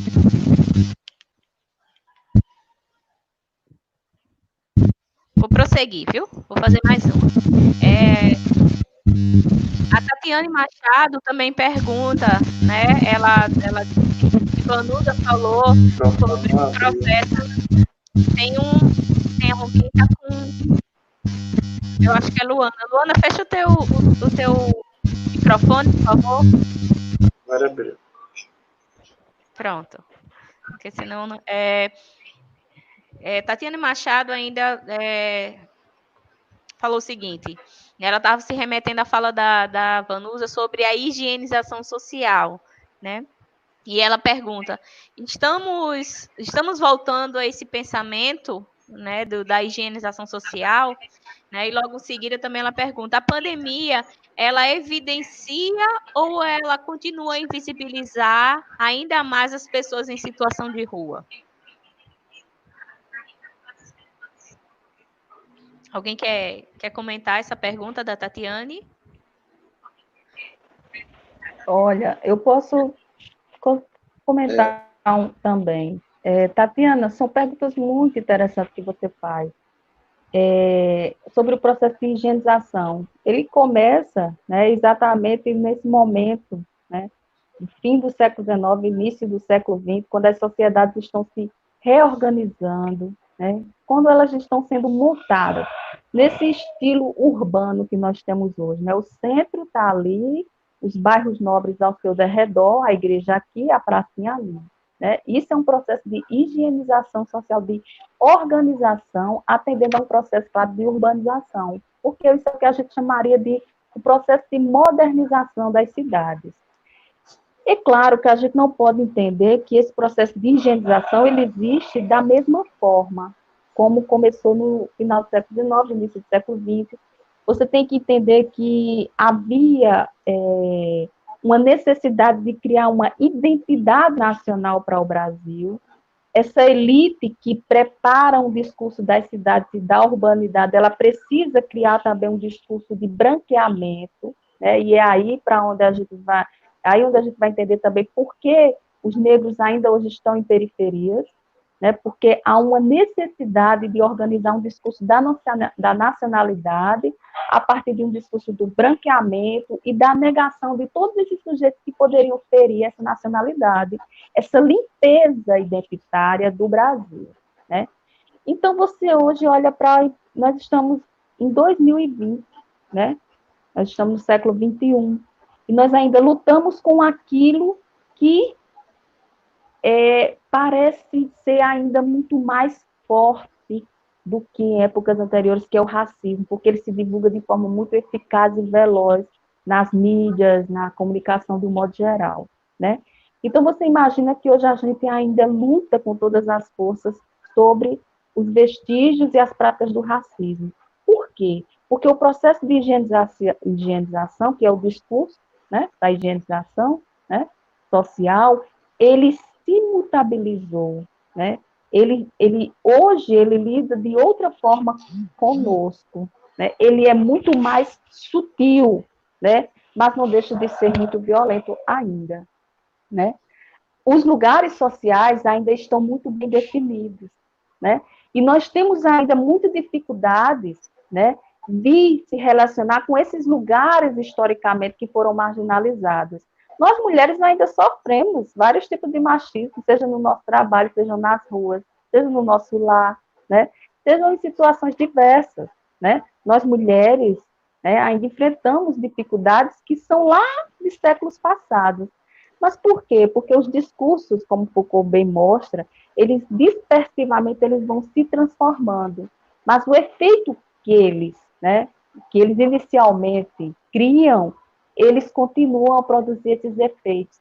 Então, assim, nós hoje temos, eu não sei exatamente, não sei se Rosa e Aldrin teria esse número, né, essa quantidade exata de moradores de rua no Brasil, ou em Maceió, ou em Alagoas, não sei, né, mas nós temos muitos moradores de rua, não precisa nem de números, basta a gente sair na cidade, em qualquer cidade do Brasil, né, porque o processo de higienização, ele continua de outra forma, né, blindando de outra forma alguns, né, e negando de outra forma os outros, né. E claro que o contexto ajuda muito a pensar isso de forma diferente. Hoje, as pessoas que estão saindo de casa porque não têm condição de se manter em casa por causa da pandemia estão indo morar na rua, né? é um outro tipo de perfil e de rosto do morador de rua, né? Luane não, Anelisa saiu de casa por uma questão pessoal, familiar. Luane saiu de casa porque quis, né? Quis ir morar na rua, ela não teve nenhuma relação de violência simbólica como a Anelisa teve, né?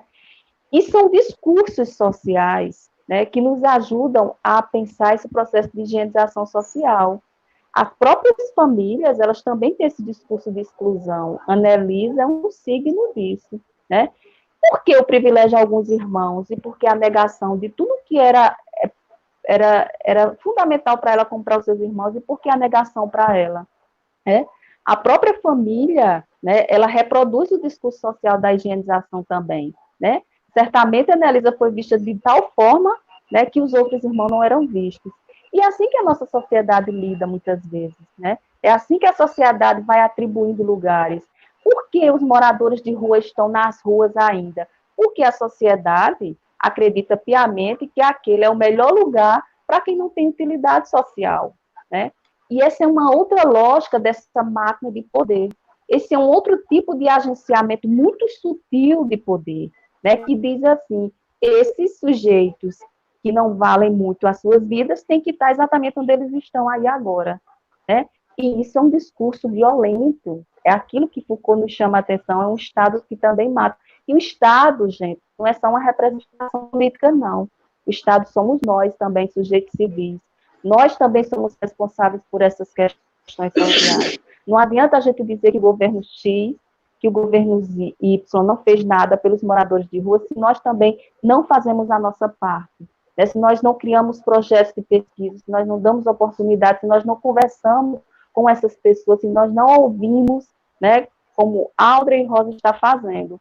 Então, assim, nós temos um discurso higienista também. Quantas pessoas não passam por um morador de rua e não dá um bom dia? Quantos nos negam um olhar, um abraço, um oi, um boa tarde, que é o fundamental? Quantos não dizem palavrões quando alguém chega no seu carro e pede R$ 1 para comprar um lanche, e xinga, e diz que é safado, vagabundo? Isso é um discurso higienista que tem uma outra lógica, não a lógica lá da urbanização, mas uma outra lógica de disciplinar e criar lugares de afastamento, né, a partir dessa relação de alteridade, eu e o outro, né? E isso é muito violento, né? Isso ainda é muito violento na nossa sociedade.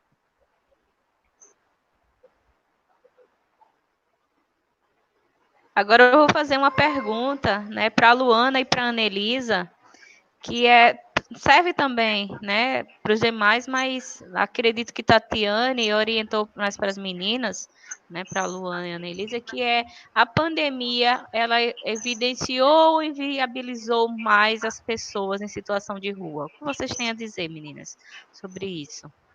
Luana e Anelisa. Vocês acham que a pandemia piorou a situação das pessoas em situação de rua, né? Ou melhorou em algo? O que é que vocês podem dizer? Não, piorou mais, né? Porque já era difícil para nós em situação de rua. E depois dessa pandemia foi que piorou mais, porque se a gente recebia, assim, entidades que levavam café para nós, hoje eles não querem levar por medo que nós esteja contaminados, aí ficam com medo de entregar café, sem contar que o presidente também proibiu, né? Tem alguns que ainda levam escondido café, mas piorou mais. O colégio foi feito um abrigo com o colégio Seja, só que nem todos os moradores de rua quer estar lá, entendeu? A maioria estão na rua, porque devido o vício, né? Tanto álcool como outras drogas, aí quer estar em situação de rua. Isso foi o fim da picada, né? Esse vírus Covid-19, para nós, piorou bastante. Certo. A outra pergunta é para a Luana, né, também da Tatiane, e ela diz o seguinte, né? Ela faz uma referência à sua fala, Luane, que é: não se dorme na rua, só se tira um cochilo por medo da maldade do próximo. Aí ela pergunta: Luana, em sua experiência, você teve alguma ajuda do governo ou de alguma instituição religiosa? E se teve, como foi que isso aconteceu?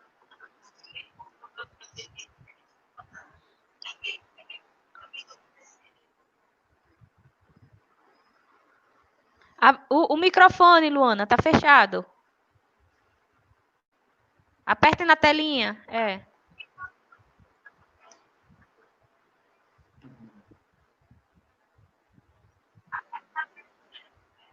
Tá fechado ainda.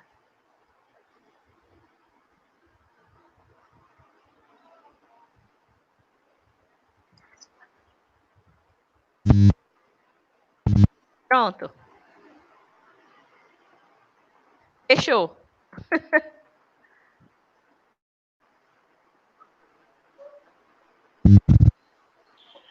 Pronto. Bem, do governo eu tenho, porque eu lutei, corri atrás, que foi dividir o Bolsa Família, entendeu? Que eu corri atrás, é a única coisa mesmo do governo. E da igreja era que lá na rua para poder levar alimentação para a população de rua e poder dialogar e um pouco da palavra de Deus nas ruas. Luana, não consegui te escutar direito. Tá dando... Do governo, pronto. Escutando. Agora eu tô escutando. Eu consegui o meu Bolsa Família, que eu que corri atrás de tudo, que hoje em dia eu recebo, que é o que dá para me manter. Dá coisas também que... Luana, eu acho que seu fone tá dando mau contato.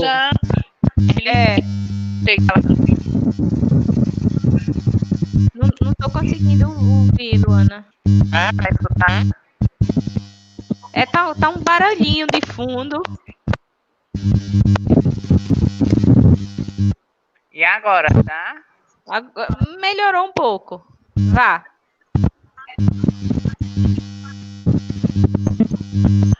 Mas sobre a igreja religiosa, que a gente se levar à noite e levar a palavra para aquelas pessoas que estavam em situação de rua. Tá, eu confesso que eu não entendi não, mas você recebeu Luana, algum auxílio, não foi? Luana, tenta tirar o fone, por favor. Tira o fone de ouvido e fala direto.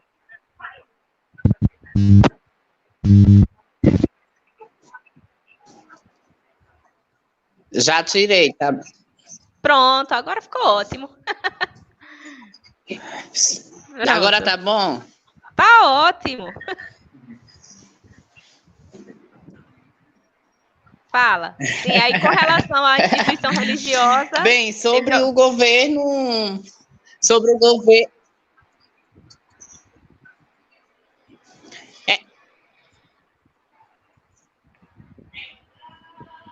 Não entendi. Não, tô dizendo aí, o governo, você teve a ajuda da Bolsa Família, né? Do Bolsa Família, que você disse. E teve uma igreja, foi isso? Não. Algum que lhe ajudou? Foi. E sobre as igrejas religiosas, eram as que podiam ajudar a população de rua a levar alimentação e levar um pouco da palavra para fortalecer mais aqueles companheiros que estavam na rua. Pronto. Então, eu vou passar a próxima pergunta, tá? É que tá surgindo mais perguntas aqui, eu tô... Cadê? Essa pergunta é para a Anelisa, também é da Tatiane Machado, e ela diz: Anelisa, essa sua força que vem de uma dor deveria inspirar todas as mulheres que sofrem por causa do machismo nas mais diversas camadas. O que você pode dizer para as mulheres que nessa quarentena estão apanhando? O que eu tenho para dizer para elas, né, que não fique calada, procure seus direitos, dê parte. Eu sei que muitas têm medo, mas dê parte que eles não podem, entendeu? Tá fazendo isso. E principalmente com mulher. Mulher não é para se bater, mulher é para se amar. Olha, muito obrigada, Luana. Deixa eu ver, tem outra pergunta aqui. É para Vanusa, é do professor Roberto, é um professor de história que está assistindo a nossa live, professor Roberto. Deixa eu ver aqui o nome dele. Só um instante. Eu botei só o primeiro nome. Roberto Santos do Nascimento. Ele pergunta para Vanusa: os problemas sociais existem para serem solucionados politicamente ou para servirem de bandeira política? A live bota sim, minhas meninas. Rosa, tu repete, por favor.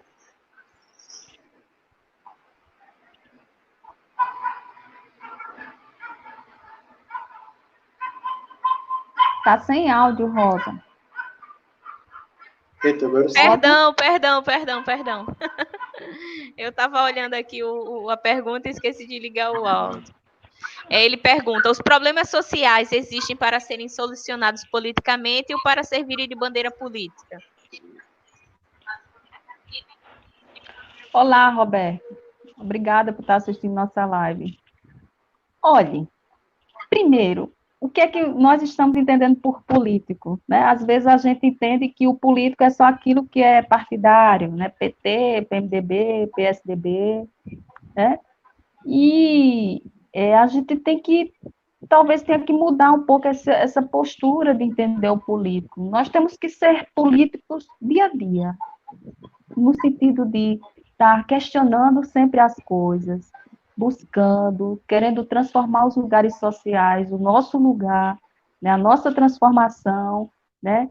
E, claro, que muitas mudanças sociais, elas servem, sim, de bandeiras políticas para determinados políticos partidários, não resta dúvida, né? Isso é histórico, ao longo dos séculos, isso sempre foi assim, né? O pão e circo em Roma, ele ainda existe, né? Os políticos precisam dar pão e circo para se promover, ainda bem que, pelo menos juridicamente hoje, eles não podem mais dar uma havaiana para receber um voto, mas a gente sabe que ainda existe. A gente sabe que determinadas conquistas sociais, elas servem de bandeiras políticas para eleger determinados políticos, né? Mas o mais importante, Roberto, e a gente que é da história, a gente sabe disso, é a consciência social, né? E nós, como professores, nós temos um papel fundamental de incentivar, né, nas nossas salas de aulas, nos nossos discursos, essa consciência social, porque é ela que vai exatamente barrar esse bandeirismo medíocre de determinados políticos, né? Porque em regimes ditatoriais, em políticas ditas democráticas, a educação é a que mais sofre. Olha como hoje nós estamos sofrendo na área da educação, né? Veja que discurso violento recente do ministro da Educação com relação a povos étnicos, indígenas, ciganos, né? Por que nós da educação somos tão punidos severamente por dados regimes políticos e dadas práticas políticas ditas democráticas? Porque é nela que tudo funciona, no sentido de uma transformação social, né? Quando a gente desperta e ajuda essa consciência social a agir, né, muitas práticas de racismo. O que é o racismo? É uma ignorância, gente. É uma ignorância. As pessoas ignorantes, elas são preconceituosas.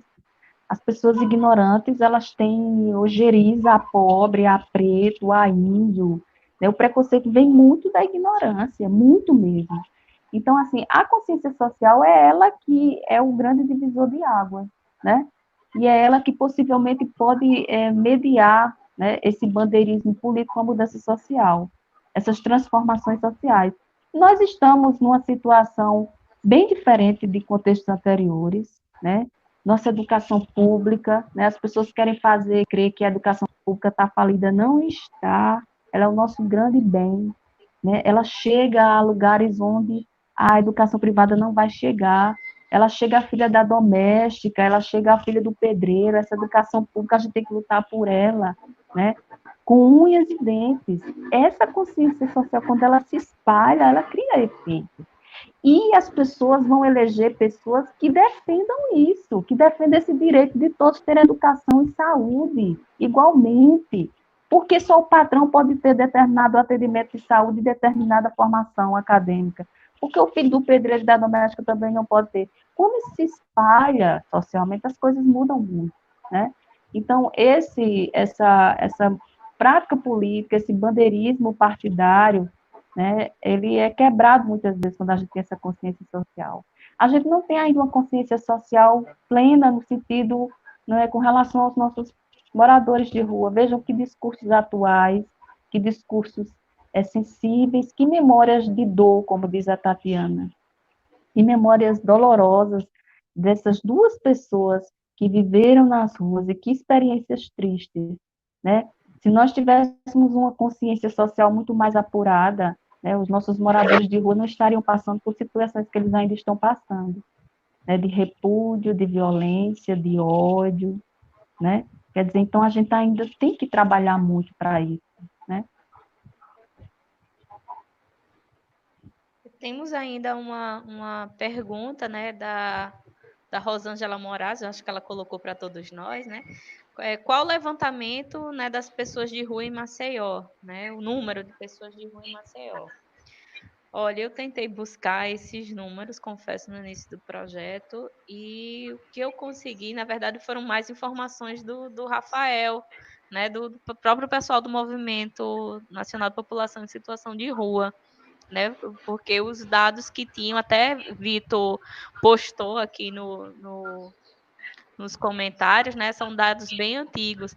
Eu achei interessante que há mais ou menos um mês atrás, desde que a gente veio construindo o projeto, que a gente tem assistido lives do movimento, né, do MNPR, no Brasil todo, eu e os meninos, e eu estava assistindo esses dias não, como eu disse, tem mais ou menos um mês, eu achei interessante que o representante, esqueci o nome do rapaz agora, viu, Annelise e Luana, vocês devem saber, era um rapaz do movimento de São Paulo, e ele fez o seguinte comentário, né, que eu anotei, ele disse assim, o governo sabe quantas vacas tem nesse país, ele sabe quantos litros de leite é produzido nesse país, mas ele não sabe quantas pessoas em situação de rua existem.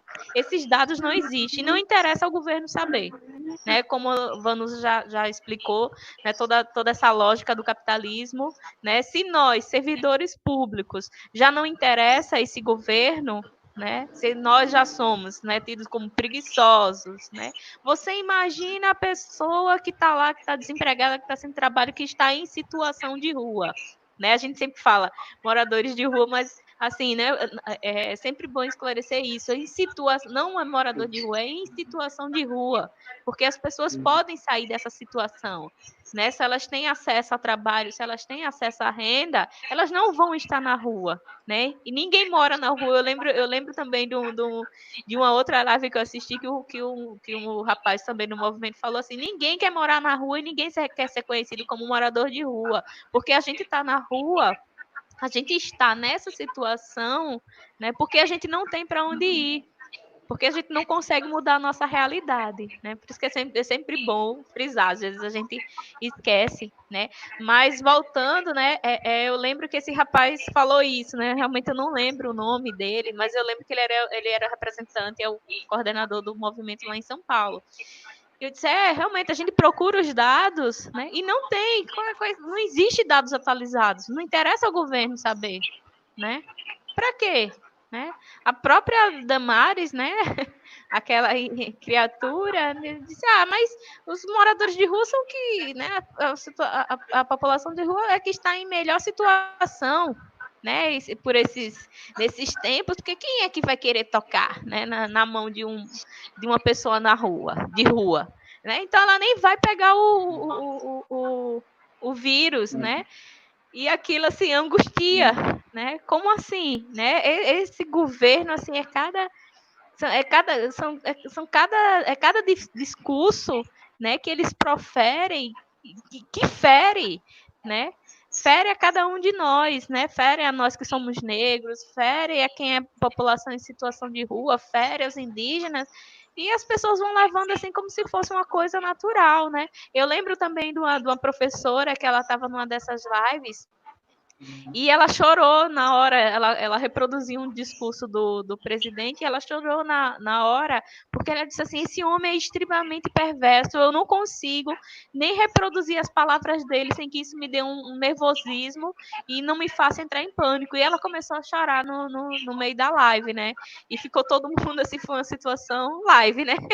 Ficou todo mundo realmente muito, muito sensibilizado, emocionado na hora, né? Porque é isso que a gente está vivendo, né? Parece que é um período de mais insensibilidade. A gente tem sensibilidade com os que estão próximos, os familiares, mas os que passam da parede da nossa casa, a gente não consegue se sensibilizar, né? Porque eu já estou na minha luta, né? É meio que... Então, quem quiser que faça a sua. Né? É por isso que a Ana Elisa falou, né? Esse período de isolamento só piorou a situação da gente, né? E piorou em várias dimensões, nesse sentido que as ajudas, né, estão sendo mais difíceis de chegar, porque as pessoas não querem sair para se contaminar. Se bem que o nosso isolamento já não está funcionando, então as pessoas estão saindo, mas elas não estão saindo para contribuir, né? Elas estão saindo porque elas querem se divertir, porque elas estão cansadas de estar em casa, mas contribuir, né? Ninguém quer. Eu já falei demais. Quer falar algo sobre isso, Anelisa?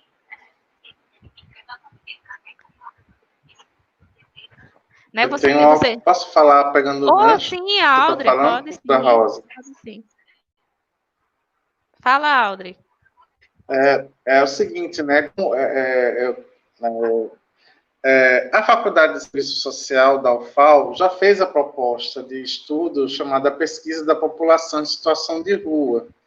Ela já apresentou, se não me engano, há 2 anos atrás, eu posso ver isso depois, tanto a Secretaria Municipal de Maceió como a Secretaria de Estado da Assistência Social. As professoras colegas da professora Margarida Santos, que faz uma grande pesquisa na área de controle social, faz inúmeros projetos. Então, as professoras agora, na hora não lembrei o nome, mas elas já apresentaram, inclusive empregaram o Conselho Estadual de Assistência Social para fazer o levantamento da população de rua da região metropolitana de Maceió e de Arapiraca. Né? No princípio, seria um projeto piloto. Então, a UFAL já tentou fazer isso de forma assim, categórica, com pesquisa, com levantamento, justamente para a questão de dados. Até o momento eu ainda não sei, talvez o Rafael possa informar, porque eu saí da sede, mas estava um tempo, o que aprovou, o Conselho Estadual de Assistência Social, referendou a levantamento, inclusive foi citado em reunião do Conselho Nacional de Assistência Social, né, como uma experiência exitosa, uma experiência de prova exitosa, e ficou para que a Secretaria de Estado da Assistência Social conseguisse cursos para pagar as professoras, a equipe de monitoras, inclusive a população de situação de rua, que iam ser tipo facilitadores. Então, no momento, eu ainda lembro que a própria universidade tentou, e não sei que prestar essa perspectiva. Mas esse é uma coisa muito complicada, porque como você vai fazer políticas públicas quando você não conhece esse público? E essa foi uma das falas que as professoras levaram ao próprio Conselho no dia da apresentação, que o Conselho achou fantástico. Inclusive, o Conselho Nacional de Assistência Social categorizou como uma experiência, uma perspectiva de experiência exitosa na área da assistência social.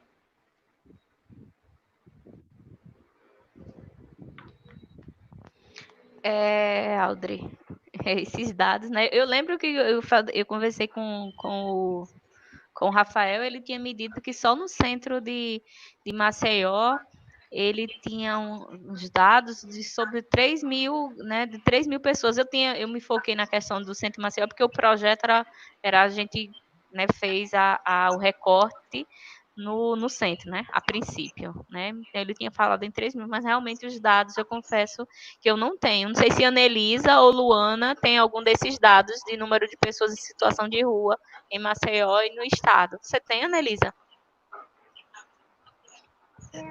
Não temos. Muito difícil mesmo. Ainda mais agora nesses tempos, né? Que como Vanusa já tinha tocado, né? Que as pessoas estão aumentando esse número de pessoas em situação de rua por causa da situação dessa crise de saúde, que na verdade também é uma crise econômica muito forte, né? Muito grave. Então as pessoas estão, né, não estão conseguindo pagar suas contas e estão indo realmente para a rua. Gente, temos apenas mais 10 minutos de live para a gente encerrar. Gostaria de agradecer a Luana, a Anelisa, ao Audrey, né? Acontecerão outros webinários. Este foi o primeiro, é só abertura, só para dar para as pessoas perceberem quais são as discussões que vão estar acontecendo aqui. Eu gostaria, antes de passar a palavra também para vocês, eu gostaria de dar alguns informes que eu esqueci, né? Agradecer aos nossos alunos, né, que estão também no projeto, né, eles não aparecem, não quiseram aparecer nem para dar um oi, que é o Vitor Braz, a Isabelle Marques, o Mohamed, né, Samati, a Larissa Ribeiro, a Larissa Martins, né, todos os estudantes de Relações Públicas, agradecer o professor Marcelo Carlone, que também está nesse projeto, o Rafael, né, que está representando, mas todas vocês, meninas, né, todos os demais representam também. Agradecer também a professora Georgina Salles, também faz parte desse projeto, né, que é lá do Saúde na Rua, e dizer que todas as nossas demais lives, elas acontecerão no período da tarde, vão acontecer até o dia 9 de julho, às 16h30, todas as quintas-feiras. A descrição das palestras, né, dos temas, está no vídeo, na descrição aqui do vídeo. Então, próxima quinta, Direitos Humanos e População em Situação de Rua, vamos ter a professora Elaine Pimentel, né, que é da Faculdade de Direito. Vamos ter também o Rafael, né, estará nesse dia, o Rafael Machado, coordenador também do Movimento Nacional de População em Situação de Rua aqui em Alagoas.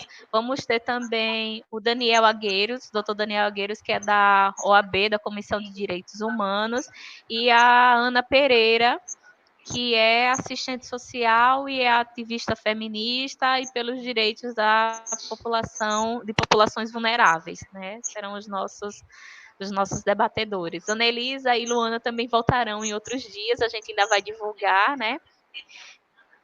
As outras participações. Depois teremos saúde em tempos de Covid-19, perspectiva das ruas. Vamos ter controle social e movimento nacional de população em situação de rua. E aí vão estar a professora Valéria Correia, professora Margarida, que a Audrey citou, ainda não confirmou, mas professora Ana Torjal. Estamos vendo também outros. Temos também o Vanilson Torres, que estará nesse dia, que é o coordenador do movimento do Rio Grande do Norte, e estamos decidindo, né? Rafael ainda não confirmou, mas aí sempre a gente vai ter um representante no movimento aqui também, né? A gente convidou também representantes de movimentos fora do estado para a gente ter essa perspectiva maior, né? No Brasil, ver como está acontecendo em outros lugares, qual é a situação, mas todas as lives, claro, a gente vai dar o protagonismo de vocês do movimento, né? Então vai ser Luana, vai ser Anelisa, vai ser Rafael, né? O Luciano Moraes não deu retorno ainda e outras pessoas que vocês indicarem, viu, meninas? Bem, era isso que eu queria dizer, agradecer a quem está nos assistindo, né? E dizer que apareçam, chamem os colegas, os amigos, essa discussão é muito importante, né? Teremos também ainda sobre um seminário sobre organizações religiosas, a gente vai estar com o pastor Wellington e o Frei João e o Rafael também aqui discutindo. E a última, fechando, a gente vai ter a professora Jamile Borges, que é da UFBA, né, que ela discute a questão da arquitetura da pobreza, né, discute segregação socioespacial, e o professor Marcelo Carlone, que é do curso de arquitetura e urbanismo lá de Arapiraca, e que também, como eu falei no início, ele também trabalha com população em situação de rua e comunidades de periferia. E a Vera está de volta, gente. Fala, Vera. Oi, Rosa. Obrigada, viu? Parabéns a você e a todos os palestrantes por contribuir, né, por trazer para a comunidade universitária, a comunidade também, em geral, essa temática, e esse projeto tão bonito, né, além das ruas, e tudo que vai ser discutido e apresentado a partir dele, né? Parabéns, Luana, Audrey, Vanusa e Anelisa, né, por estarem conosco, muito obrigada. Nós gostaríamos de reforçar, estaremos disponibilizando nos comentários deste vídeo, né, assim que encerrar essa live, formulário de avaliação, para que vocês possam preencher, e a partir dele seja emitido certificado para quem esteve aqui conosco, né. Não esqueçam, talvez precise atualizar o navegador para poder aparecer, viu, o link, então, estejam atentos a isso.